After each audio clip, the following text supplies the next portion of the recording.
अस्सलाम वालेकुम नाजरीन, मैं हूं मोहम्मद अब्दुल हकीम। 7H न्यूज़ में आपका इस्तकबाल है। बाजार घाट मस्जिद मुस्तफ़ा के पास आज जमजम रेस्टोरेंट का इफ्तिताह अमल में आया, जिसमें चीफ गेस्ट जनाब जाफर हुसैन मेराज, नामपल्ली MLA AIMIM और इंचार्ज माजिद हुसैन और दूसरे मौजूद थे। आइए देखते हैं ये रिपोर्ट।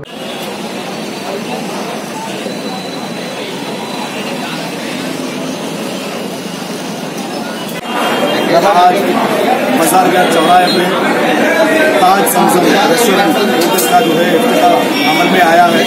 जनाब जाफर हुसैन मेराज साहब MLA area in charge x mayor Majid Hussain साहब इफ्तिताह अमल में आए हैं।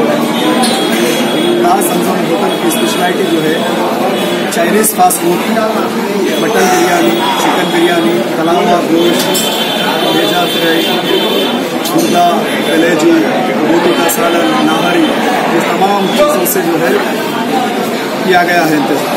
आप सबसे अदब गुजारिश करते हैं अब करेंगे आपको अपडेट, तो लाइक कीजिए, शेयर कीजिए, सब्सक्राइब करना ना भूले।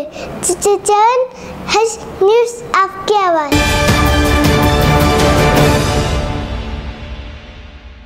गाजी kidney center and multi speciality hospital, गुर्दे और बवासीर के इलाज का 40 साल मशहूर हॉस्पिटल, जहां हजारों पेशेंट्स क्योर हो चुके हैं। Doctor Husaini international national award winner और दूसरे डॉक्टर्स और लेडी डॉक्टर्स की जेर खिदमत गुर्दे के तमाम अमराज का मुकम्मल ट्रीटमेंट किया जा रहा है। गुर्दे फेल हो चुके हों, डायलिसिस करवा रहे हों, याद रखिए डायलिसिस कोई इलाज नहीं, इससे 1% भी गुर्दे रिकवर नहीं होते। हाँ, डायलिसिस टेम्पररी रिलीफ दे सकता है, लेकिन हमारे ट्रीटमेंट से गुर्दे फिर से फंक्शन में आ सकते हैं। गुर्दे श्रिंक हो गए हों या सिस्ट हो, गुर्दे की पथरी हो, कैसी भी गुर्दे की तकलीफ हो, या पाइल्स यानी बवासीर, चाहे ब्लीडिंग हो या कोम, बगैर ऑपरेशन मुकम्मल क्योर ट्रीटमेंट का एक ही center, Ghazi kidney center, DLRL main road, opposite Vikas high school, Chandrayan Gutta, Hyderabad. Cell 9966930824 या 9391326261।